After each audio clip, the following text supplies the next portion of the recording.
Got a special someone, or want to treat yourself to something nice this Valentine's Day? Use code CUPID to get 20% off your purchase in our Teespring store. Get one of our many Roundtable designs, or maybe our Steven Universe inspired looks suit you better. Offer ends February 15th. Link in the description. Welcome back to Crystal Clear on the Roundtable. I'm Vox, and last time we broke down and discussed the exact components needed for Steven to uncover the truth and discover how Pink Diamond was shattered.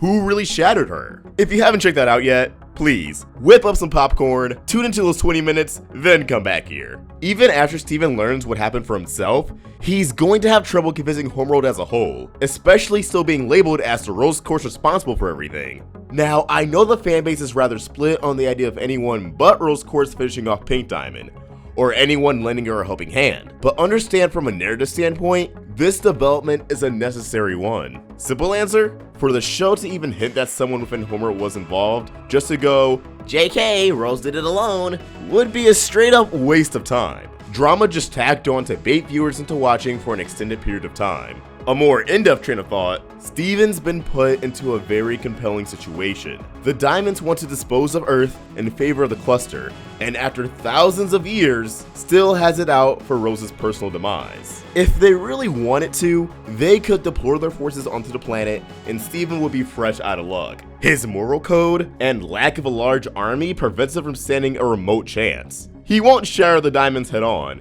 and good luck poofing them. At least he was offered the breaking point if he wanted a quick and painless way to take them out. For another Diamond to be involved changes the game 110%. If Steven were to convince Homeworld he's really not Rose Quartz, they'd likely still have a hard-on for eradicating everything he holds near and dear to his heart.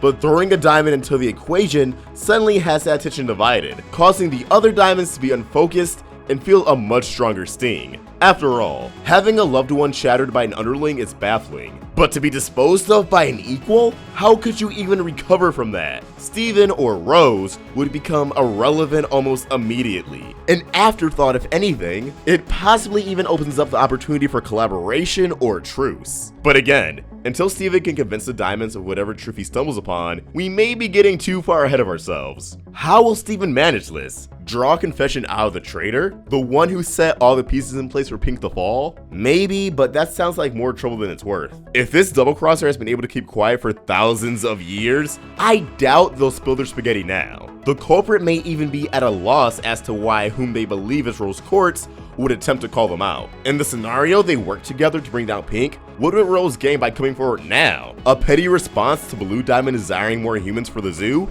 That comes across as desperate. The other outcome of Rose not knowing the culprit's involvement, but still taking credit for the shattering initially, wouldn't really lend to Rose pointing fingers either. Okay, Rosie, you'd own up to it back then, but now that you're aware of the cluster, you want to shift the blame hoping Yellow will back off? Just seems pointless if you ask me. I also don't see time travel being an option. I know there has to be someone out there who's going to point to Steven and the Stevens as an example. Not only did they immediately write out time travel from the series in that same episode, but its entire premise was more or less to show off how screwy the concept can be. You know, jumping all across the timeline and having a free-for-all of Stevens being the stuffing out of each other. Very, very messy. Ladies and gentlemen, there's only one avenue I see the narrative taking, that in Steven's eyes is 100% foolproof. One that'll convince the Diamond Steven isn't bluffing about how Pink was shattered, who contributed to such a tragedy occurring. A solution that, on paper, wouldn't just support Steven or give the Diamonds closure, but even renew happiness within, especially for Blue Diamond. An outcome that may even have Homeworld lay off the cluster and harming the Earth, setting up a happy ending. This remedy is none other than the resurrection of Pink Diamond. I know the multitude of questions this raises, like, can Steven even heal shattered gems? Are Pink Diamond shards still around? If so, where are they?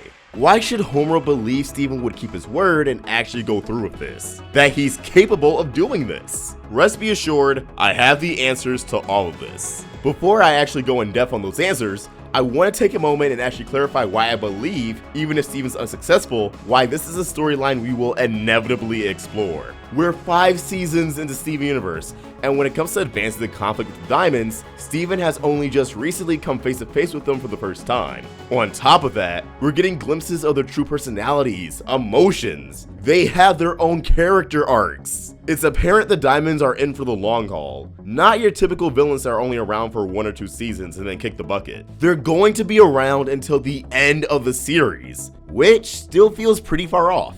Thus, it wouldn't make much sense for Pink Diamond to fade into irrelevancy once the murder mystery is resolved. Her introduction has shaken up the narrative's focus on Rose Quartz, the Diamonds, Pearl's secrets, even Eyeball. How we viewed all these characters dramatically shifted, just from the statement of, I saw the leader of the Crystal Gems, Rose Quartz, shatter Pink Diamond.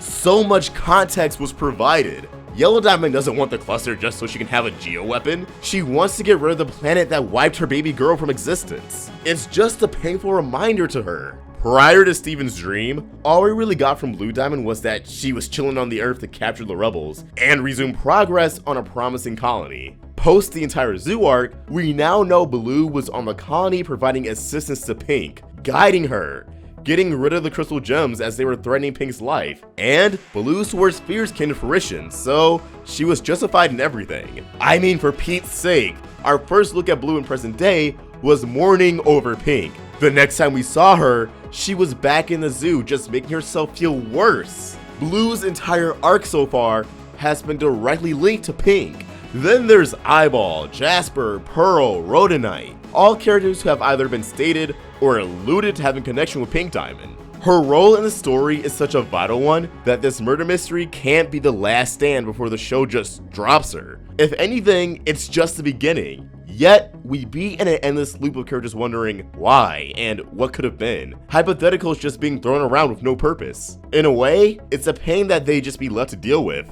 which is unfortunately realistic and happens in life, but there's a force that trumps realism. That force is Steven. Not picking up what I'm putting down? Steven is someone who hates seeing others discontent, miserable, and suffering. He'll go above and beyond to cheer someone up, to help them, even if it puts him at risk. We've seen this in his encounters with Lars, Lapis, even attempting to heal corrupted gems like Centipedal, or wanting to heal and stop Jasper's corruption before it spread too far. The best example is Eyeball. Steven claiming he's Rose Quartz just so she can achieve some sort of closure, and it backfired massively. Yet, instead of being completely turned off from caring about Eyeball's needs, he's excited and eased upon discovering she's alright during his trial. Even though she wanted to wring his lack of a neck, his immediate reaction to Eyeball's appearance, even in such a dire situation, tells us that he hasn't come to terms with how toxic this mindset can be with the wrong people.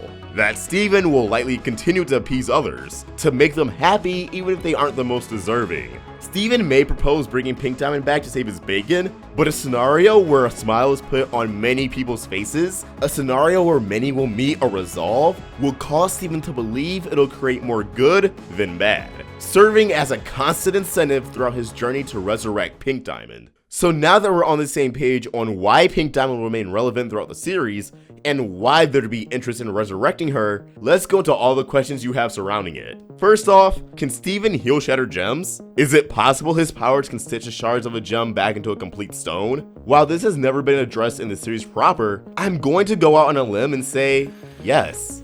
As far as we're aware, Rose never repaired any gem shards, but we must consider the situation the crystal gems were in. In a constant war, I imagine if a comrade was shattered, it'd be nearly impossible to retrieve every single last shard their gemstone has become. Rose, as the leader, already has a target on her head at all times, so who knows if she was able to stick around after her gem met her demise. So healing the shards immediately is unlikely. Yet, the situation is very different for Steven. There's no constant battles, haste. He'd be given enough time to properly assemble all required shards and work the magic from there. And considering gem shards still have some form of life, some sentience, I fail to see why restoring a gemstone would fail. Heck, we've seen Steven's healing abilities work on inanimate objects such as MC Bear, so we know the object of focus doesn't need to be living or organic. He just needs to have an emotional attachment to the subject. Let's also draw attention to the narrative and parallels of Steven's powers, how his powers have been effective on both humans and gems. for every time Steven has used his powers on a human, he's also used the exact same powers on a gem. He's bubbled himself and his allies while also bubbling gemstones. He's healed Connie's eyesight, Greg's leg, Lapis's gemstone, and Eyeball's gemstone. His empathic telepathy has been used on humans such as Lars and Kiki, but also gems like Blue Diamond and Malachite. Thus, when it comes to Steven's resurrection abilities, we've seen him revive Lars, but no gem. Yet. For good reason. That'd be such a huge turning point in the series. Introducing that ability is a gamble on the writer's end. Being able to bring characters back to life ruins tension, so I really hope they devise a way that reasonably limits Steven from abusing it. Yeah, he sorta needs an emotional connection to heal and resurrect in the first place, but if any major character died, Steven would be shedding tears. The gems have that whole needing every shard dilemma going for them though. Next up, are Pink Diamond shards still around? If so, where are they? Well, I believe they absolutely are still around. It's just a matter of which path the story will take in relation to their location. A simple, straightforward explanation is that the diamonds have her shards in a safe place, or some equivalent of being buried, maybe even bubbled, and can easily whip out to call Steven's bluff. I imagine it's similar to having the ashes of a relative, not to mention the diamonds are royalty. I'm betting Pink Diamond had a ceremonious funeral amongst Homeworld. I don't see Blue Diamond just letting her go with a whimper. Blue was holding on to everything, from keeping the zoo up and running, to the Palanquin still remaining exactly where Pink left it, so her shards are almost a no-brainer. On the other hand, the Traitor within Homeworld may want it to ensure that there was no possible way for Pink Diamond to enter the world of the living once again, fearing Rose may have regrets and doubts in her involvement, coming to the diamonds and working her magic. As a protocol, the Traitor could have had the shards secured and handed to them immediately, not hiding them all in one place, but planting them in various locations, either on the Earth or even across many colonies, or just in places no one would bother looking, until now. The first and last two options I feel are the most likely. Assuming both Yellow and Blue are innocent, it'd be suspicious for Pink shards to pop up on one of their planets. And honestly, I just love arcs where the main characters have to search for mystical objects. Find the Dragon Balls, find the Talisman, find the Shenggong Lu, and so on. Granted, in this case, it's find the dead body parts, but still, adventure, woo! Finally, there's the question of why would Homeworld, why would the Diamonds believe Steven would actually keep his word and go through with this? That he can actually revive the dead? And I believe the answer to this is Lars. His role in the story will only get bigger, and his coming back to life will actually serve a purpose. I don't want to spend too much time reiterating what I've said in a multitude of previous installments by now, so let me be quick. I strongly believe Lars will make it back to Earth in the Sun Incinerator. Emerald will track down the ship and capture Lars, bringing him to the Diamonds. At this point, Steven would have the full story of Pink Diamond shattering, and through Lars' head, go to Homeworld and in a ballsy attempt to free Lars and the Earth, tell Yellow and Blue what happened. This is where they'll doubt him. Like that really happened. Nice try, Rose Quartz, but you shot at Pink Diamond. Steven struggles to devise the next plan of action, with the stakes being higher than ever. Lars seconds away from death. Insert witty dialogue from Lars or Steven about bringing Lars back to life twice. And that'll give Steven the bright idea of bringing back to life Pink Diamond, pitching it immediately to Yellow and Blue. The Diamonds talk down his idea, thinking Steven, or Rose, is just lying through his teeth. But that's when Steven will point out, hey geniuses, Lars is pink now.